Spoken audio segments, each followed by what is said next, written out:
Hello welcome guys, this is Shaikh Aamir और आज हम लोग हमारा क्वेश्चन नंबर 3 को कवर करेंगे। इससे पहले दो वीडियो मैंने बनाया था जिसमें हमने साइकोलॉजी ऑफ जेंडर का एक ओवरव्यू देखा था और मैंने बताया भी था कि क्या अप्रोच वगैरह हमारा रहेगा स्टडी करने पे। और इससे पहले वीडियो में मैंने डिटेल में डिस्कस किया था हमारा इस क्वेश्चन को। ठीक है, elaborate upon the method used in gender research citing suitable example. इसमें हमने 8 रिसर्च के तरीके देखे थे। ठीक है, और उस पर मैंने एग्जाम्पल आपको एक्सप्लेन किया था किस तरीके से आप इसको और भी मतलब इन्हेंस करके और बढ़ा के लिख सकते हैं इजीली। ठीक है, ओके, तो अब हम लोग दूसरे क्वेश्चन पे फोकस करेंगे। This is also important question और इस क्वेश्चन से सिमिलर बहुत क्वेश्चन आता है। तो आपको अगर ये टॉपिक समझ में आ जाएगा ना इस क्वेश्चन का, तो आप उससे सिमिलर का आंसर दे सकते हैं। ठीक है, मैं कोशिश करूंगा कि वीडियो को थोड़ा सा शॉर्ट रखूं। ठीक है, okay, what is meant by the intersectionality approach toward gender? Explain Sandra Bem Sandra Bem's gender schema theory. देखिए यहाँ पर दो सवाल पूछा गया है। ठीक है, दो सवाल पूछा गया है। हमारे इग्नू में जितने भी जो पेपर में क्वेश्चंस आते हैं ना, वो एक क्वेश्चन 20 मार्क्स का आता है। ठीक है, साइकोलॉजी ऑफ जेंडर में पिछला 3-4 जो पेपर आया था वो ऐसे ही आया था। तो इस साल भी ऑब्वियस सी बात है ऐसा एग्जाम ऐसा पेपर आएगा कि जिसमें आपको एक क्वेश्चन 20 मार्क्स का लिखना है। और ऑब्वियस सी बात है, जब आप एक क्वेश्चन 20 मार्क्स का लिखते हैं तो कम से कम 500 वर्ड तो आपको लिखना ही पड़ेगा, राइट। यहाँ पर दो क्वेश्चन है। एक क्वेश्चन में पूछा गया है कि what is meant by the intersectionality approach toward gender, यानी इंटरसेक्शनैलिटी अप्रोच है क्या जेंडर के आधार पर, जेंडर को फोकस करके। और साथ ही साथ आप एक्सप्लेन करिए कि संदरा बैम्स का थ्योरी क्या है। संदरा बैम का कोई थ्योरी होगा जेंडर में, वो क्या है। ठीक है, तो अब आप देखिए ये जो दोनों क्वेश्चन है ये भी सिमिलर है। सिमिलर किससे है? स्टार्टिंग में जो हमने पढ़ा था ये 10 टॉपिक, उससे रिलेटेड ही है। ठीक है, तो आइए हम लोग जल्दी से सबसे पहले तो ये समझते हैं, एक एक चीज को ब्रेक डाउन करके पढ़ना इज इम्पोर्टेंट। तो हम लोग सबसे पहले ये समझेंगे कि इंटरसेक्शनलिटी होता क्या है, टू वर्ड जेंडर अप्रोच क्या है इसका मतलब। और इसके बाद सेकंड पार्ट में देखेंगे कि यार संदरा मैम का क्या जेंडर थ्योरी स्कीमा है। ये दोनों चीज को हम लोग देखेंगे। ठीक है, तो आप देखिए जब आप जेंडर थ्योरी स्कीमा देखते हैं तो इससे कभी भी अगर जेंडर स्कीमा पूछता है, भले ही संदरा मैम को या किसी और को, आप ये चिपका सकते हैं। हाँ, अनटिल अनलेस की कोई एक्सप्लिसिटली पूछ लिया जाए कि किसी और का बताओ तो। लेकिन पिछला पेपर से मैंने देखा है कि संदरा मैम का ये बहुत ज्यादा आया हुआ है। ठीक है, तो इसको देखना बहुत इंपॉर्टेंट है। इंटरसेक्शनैलिटी अप्रोच टूवर्ड जेंडर, ये एक हेडिंग है, ये आपको इस तरीके से लिखना है कि अब आगे स्टार्ट होगा। The intersectionality approach considered how various social identity how social various identity such as gender, race, class, sexual orientation, and disability intersect to shape individual experience of privilege or oppression. क्या मतलब इसका, पढ़ाता हूँ। This perspective introduce by Kimberly. Kimberly इसका पूरा नाम है क्या? ट्रेंसाउ highlights that gender cannot be understood in isolation as people experience gender difficulty based on their overlapping social identity। क्या मतलब बोल क्या रहा हूं मैं यार, आसान शब्दों में अगर मैं बताऊं तो जब आप जेंडर में फर्क करते हैं, फर्क फर्क यानी देखिए, एक तो होता है जेंडर में मेल फीमेल का फर्क होता है, लेकिन एक होता है कि जब आप एंटर सेक्शनैलिटी करते हैं यानी उसके अंदर फिर फर्दर सेक्शंस बनाते हैं, यानी मेल के अंदर भी आप बहुत से कैटेगरी बना दी।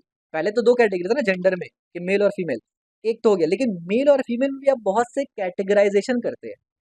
वो कैटेगराइजेशन किस बेसिस पे होता है, ये यहाँ पर बताया जा रहा है कि द इंटरसेक्शनैलिटी अप्रोच कंसिडर्ड, ये जो अप्रोच है इंटरसेक्शनलिटी अप्रोच, ये अप्रोच क्या है?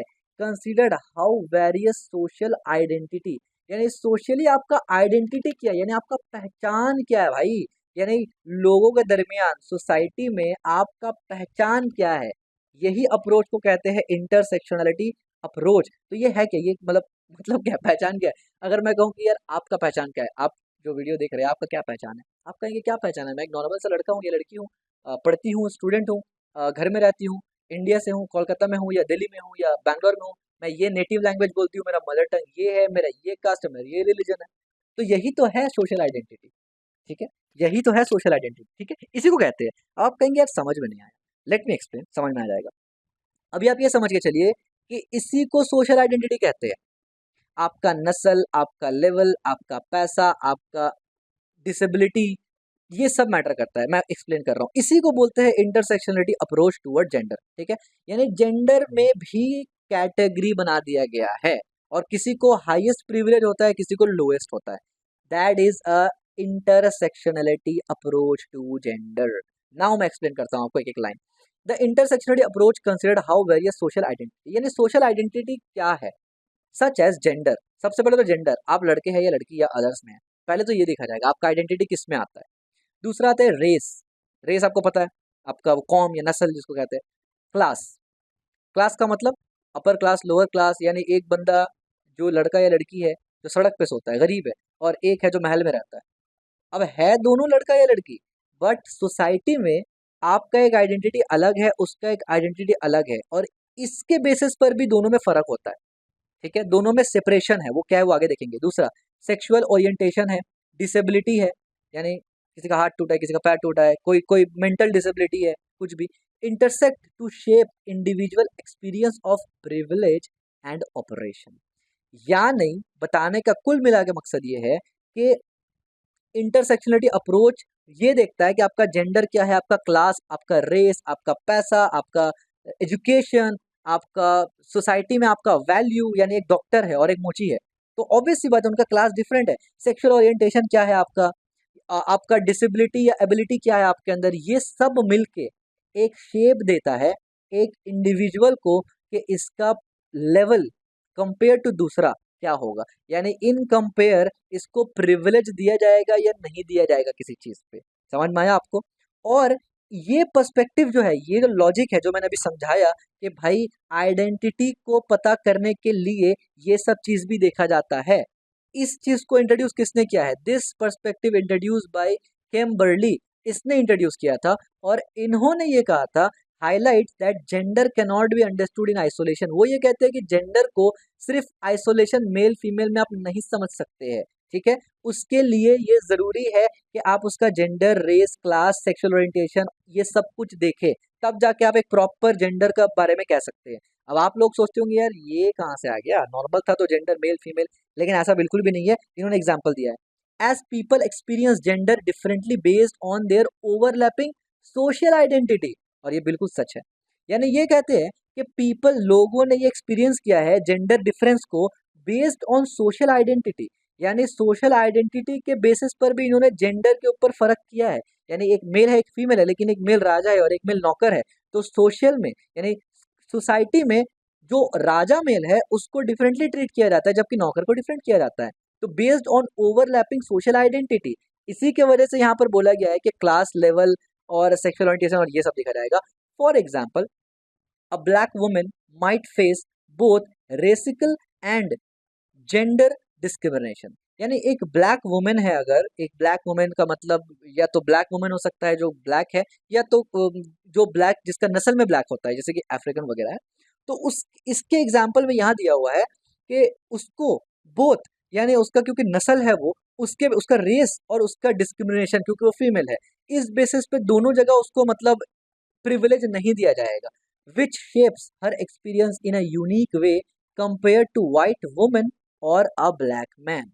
यानी एक जगह एक ब्लैक वुमेन है और फीमेल है, ठीक है, और वहीं पर एक वाइट वुमेन है या ब्लैक मैन है, तो तीनों में जब कंपैरिजन किया जाएगा तो बहुत सारा चीज सोशल आइडेंटिटी में देखा जाता है, ठीक है। तो ये बताने का मकसद है, यहाँ पर सिर्फ मेल फीमेल नहीं है, यहाँ पर यह है कि कल्चर और सोसाइटी में आपका पहचान कैसे करके हो रहा है। तो यही कहने का मतलब है कि एक इंसान का पहचान सिर्फ मेल फीमेल से नहीं होता है, नहीं तो फिर एक राजा और एक सिपाही भी सेम ही होगा क्योंकि दोनों मेल है। उसका आइडेंटिटी पता चलता है सोशल में देखकर। तो सोशल में जब आप देखते तो आप कहते हैं अच्छा ये राजा है, इसका नस्ल ये है, इसका सेक्सुअल ओरिएंटेशन ये है, ये मतलब इसके इसके अंदर किसी किस्म का डिसेबिलिटी नहीं है, ठीक है, ये हाईएस्ट प्रिविलेज पे है, जबकि वो नहीं है, बट वो मेल तो है ना। तो यही फर्क बताया गया है, किम्बर्ली ने यही फर्क बताया है कि जेंडर को आइसोलेशन में नहीं समझ सकते, जेंडर को समझने के लिए आपको ये सब चीज देखना पड़ेगा, क्योंकि सोशल आइडेंटिटी आपको ये सब देख के ही दिया जाता है, सिर्फ मेल फीमेल के बेसिस पर नहीं दिया जाता। ठीक हो गया? तो ये था सिंपल इंटरसेक्शनलिटी अप्रोच। क्या था इंटर, अब देखिए समझाने को तो मैं एक लाइन में समझा दिया आपको, अगर मैं एक लाइन में जवाब दूं व्हाट इज इंटरसेक्शनलिटी अप्रोच क्या है भाई, तो आप यही कहेंगे कि भाई इंटरसेक्शनलिटी अप्रोच सबसे अब इसको स्टार्ट कैसे करेंगे ना, लेकिन आप ऐसे स्टार्ट करेंगे कि सबसे पहले इस अप्रोच को इंट्रोड्यूस किया था किम्बरली ने, और उन्होंने ये कहा था कि जेंडर को सिर्फ आइसोलेशन में नहीं समझा सकते, यानी अकेला जेंडर को आप नहीं समझ सकते, आपको जेंडर को समझने के लिए वेरियस चीज़ों को भी साथ में मिलाना पड़ेगा। क्यों मिलाना पड़ेगा? क्योंकि बहुत से ऐसी चीज़ें हैं सोसाइटी में जो जेंडर में इंटरसेक्शनलिटी प्रोवाइड करते हैं, यानी वो फ़र्क करते हैं जेंडर में। उसमें से जैसे कि जेंडर है, एक तो जेंडर मेन है, उसके बाद आता है race, class, sexual orientation, disability, पैसा, ठीक है? इसी तरीके से बहुत सारा चीज़ और आता है, ठीक है? तो ये सब चीज़ मिलकर एक इंडिविजुअल को ये शेप देता है कि ये उसका लेवल है और उसको यहाँ पर प्रिविलेज दिया गया है और दूसरे को नहीं दिया गया है, ठीक है? तो ये है सिंपल सेक्शनलिटी अप्रोच टूवर्ड जेंडर। समझ में आ गया? अब ये इतना सिंपल मैंने बताया, लेकिन जैसे मैंने आपको एक्सप्लेन किया ना, आप भी वैसे ही बुक में एक्सप्लेन अगर करेंगे यानी आंसर शीट में, तो ये काफ़ी लंबा हो जाएगा एग्जाम्पल्स के साथ, ठीक है? तो मैंने यहाँ पर एग्जाम्पल्स काफ़ी छोटा दिया क्योंकि ये लंबा हो जाएगा, और क्योंकि मुझे रट्टा तो मरवाना नहीं है आपको, मुझे समझाना था कि सेक्शनल इंटरसेक्शनलिटी अप्रोच था क्या जेंडर्स में, वो ये था। इंट्रोड्यूस किसने किया था? किम्बरली ने। अब सेकंड पॉइंट पे आते हैं। Sandra Bem gender schema theory, simple explanation, simple में समझाया। संदराबैम जेंडर स्कीमा थ्योरी क्या है? वो ये कहता है, says that we learn from society what is considered normal, यानी सोसाइटी से हम लोग सीखते हैं कि नॉर्मल क्या है और राइट। यानी संदरा बैम्स का थ्योरी ये कहता है ना कि हम लोग ये सोसाइटी से सीखते हैं कि ये नॉर्मल है, ये राइट है, ये रॉन्ग है और ये एबनॉर्मल है। समझ में आया? और वो एग्जाम्पल देता है आगे में। एग्जाम्पल ये दिया है, फॉर बॉयज एंड गर्ल्स, यानी लड़का और लड़की के लिए सोसाइटी ये डिसाइड करता है, कंसिडर करता है कि ये उसके लिए सही है, उसके लिए गलत है। And we organise our thought based on this rule, और हम लोग अपना थॉट्स को भी इसी रूल के बेसिस पर बनाते हैं। From a young age we create mental box called gender schema to categorise what behaviour interested and role are for male for female. यानी यहाँ पर ये है कि सोसाइटी, यानी ये स्कीमा थ्योरी ये बोलता है कि सोसाइटी ये डिसाइड कर लेता है और आपको एक ऑलरेडी टेम्पलेट दे देता है यंग एज में कि आप लड़के हैं, ये आपका रोल है, ये आपका काम है, आप लड़की है, ये आपका रोल है, ये आपका काम है, और फिर इसी रूल के तहत वो अपना जिंदगी गुजारते हैं। थ्योरी का मतलब मेजरली ये है, ठीक है? अच्छा, रियल वर्ल्ड एग्जांपल देखिए। अब थ्योरी सिर्फ इतना ही सिंपल सा था, रियल वर्ल्ड एग्जांपल से आपको पूरा क्लियर हो जाएगा। Think of a boy who grows up being told that playing with a doll is for girls because of his gender schema। यानी एग्जाम्पल देखिए कि अगर एक छोटा सा बच्चा है जो बड़ा हो रहा है, तो कभी भी उसको डॉल्स के साथ खेलने को नहीं दिया जाता, और अगर वो खेलना चाहे तो उसको बोला जाता है कि यार ये लड़कियों के लिए है। तो यहाँ पर संदरा बैम्स का थ्योरी ये बोलता है कि देखो, आप ये रूल लगाए ना कि लड़की के लिए डॉल बना है, ये रूल आपने बनाया, और जब वो बचपना से ये सुन सुन के बड़ा होता है तो उसको ये समझ में आ जाता है कि डॉल्स से खेलना मेरे लिए गलत है और किसी और चीज़ से खेलना सही है। अब देखिए आगे मैंने एक्सप्लेन किया है, he might avoid dolls even if you like them, यानी अगर एक बच्चा को, लड़का है, उसको डॉल से खेलना पसंद है, तब भी उसको अवॉइड करना पड़ेगा। क्यों? क्योंकि लोग ये कहते हैं ये तो लड़कियों का है। समझ में आया आपको? मतलब जो साइकोलॉजी है कि क्या किस बेसिस पे जेंडर थ्योरी बोला है कि सोसाइटी डिसाइड करता है। Since he had he has learned they don't fit the idea for a boy are supposed to do, यानी इससे उसके दिमाग में एक आइडिया बनता है कि ये लड़के के लिए नहीं है, तो मेरे लिए ये काम गलत है, मुझे नहीं करना चाहिए, ठीक है? Gender schema shapes how we act and see ourselves based on what society teaches about being male और फीमेल। और जेंडर स्कीमा यही बताता है कि आप खुद को उसी चीज में ढाल लेते हैं, वही चीज प्रिटेंड करते हैं, समझते हैं, बना लेते हैं, डेवलप कर लेते हैं जैसा सोसाइटी आपको बताता है, और उन्हीं का रूल्स के बेसिस पर आप डिसाइड कर लेते हैं कि हम लड़के हैं तो ये मेरा काम है, वो लड़की है वो उसका काम है, ठीक है? Sandra Bem's believe that sticking to this strict idea about gender can limit people, so she support more flexible view that don't box people into stereotype. Sandra Bem जो थे वो ये कहती थी, या कहते थे, ये मेल है कि फीमेल है वैसे मुझे पता भी नहीं है, मैं देख लेता हूँ संदरा बैम है कौन। अच्छा, ये लड़की है, ओके, फीमेल है, अमेरिकन साइकोलॉजिस्ट है, as you can see Wikipedia में उनका नाम है संदरा मैन। 1994 में 1994 नहीं, 2014 में रिसेंटली ही ये डेथ हो गया इनका, ठीक है? चलिए ठीक है। तो इन्होंने ये कहा है, इनका ये बिलीफ था ना कि ये इस किस्म का जो आइडियोलॉजी, नॉट आइडियोलॉजी बट इस किस्म का जो रूल्स है जो सोसाइटी लड़के लड़की पे डालते हैं, इससे लोग लिमिट होते हैं, लिमिट करना होता है, तो इसको नहीं करना चाहिए। आपको ऐसा कुछ टेम्पलेट नहीं देना चाहिए कि ये काम उसका, ये काम उसका। Let child choose themselves. तो ये था संदरा मैम का नॉर्मल लॉजिक कि ये नहीं करना चाहिए। According to Bem, gender scheme are develop from cultural and social norms guiding how people think and behave based on gender. यानी संदरा बैम के हिसाब से, बल्कि संदरा बैन बोल दो ना, क्या प्रॉब्लम है, संदरा बैन जैसे हम लोग ना, सीमा बैन तो संदरा बैन। संदरा बैन के हिसाब से जेंडर स्कीमा डेवलप होता है कल्चर और सोसाइटल नॉर्म से, ठीक है। और इसमें फिर पूरा वो ये कहती है कि पूरा सब चीज़ जो है वो सोसाइटी डिसाइड करता है और कल्चर डिसाइड करता है बेस्ड ऑन जेंडर कि आपको क्या करना चाहिए, क्या नहीं करना चाहिए। Individual learn from a young age what is considered appropriate for their gender and they categorise behaviour traits and role accordingly. और जब यंग एज में बंदा बच्चा से छोटा से बड़ा होता रहता है तो वो एक ऑब्जर्वेशन उसका होता है कि ये मेरे लिए ठीक है, ये नहीं है। तो बड़ा होते होते उसका एक माइंडसेट बन जाता है कि ये काम मेरा है, ये काम मेरा नहीं है, ये काम लड़की का, ये काम लड़के का है, मुझे यही करना चाहिए, ये इस रोल के लिए मैं फिट इन हूँ, ठीक है। This schema influence how people interpret new information often reinforcing traditional gender roles. यानी ये स्कीमा ये दर्शाता है, यानी स्कीमा जब आया है तो इसका कुछ ना कुछ तो लॉजिक होगा ना। तो ये स्कीमा आने का लॉजिक ये है कि लोगों को नया सोच नहीं मिल पा रहा है। लोग पुराने रीति रिवाज में ही और पुराने ट्रेडिशनल रोल्स में ही जो है फंसे हुए हैं, ठीक है। तो कल से आप लोग घर से बाहर निकलेंगे घाघरा चोली पहन के, ठीक है, थोड़ा चेंज आना चाहिए, ठीक है। तो this is all about this question. अब देखिए इसको मैंने बहुत काफ़ी शॉर्ट रखा इसलिए क्योंकि मुझे बस ये टॉपिक एक्सप्लेन करना था आपको, ठीक है। ओके, अब देखिए यहाँ पर दो क्वेश्चन का आंसर क्लियर हुआ। एक तो ये कि आपको संदरा बैन का स्टोरी पूरा समझ, नॉट स्टोरी, संदरा बैन का आपको थ्योरी समझ में आ गया पूरा क्लियर, क्रिस्टल क्लियर। अब कहीं पर भी आपको अगर थ्योरी पूछा जाए ना जेंडर के ऊपर, संदरा बैन का थ्योरी चिपका दो सीधा उठा के खड़ाक।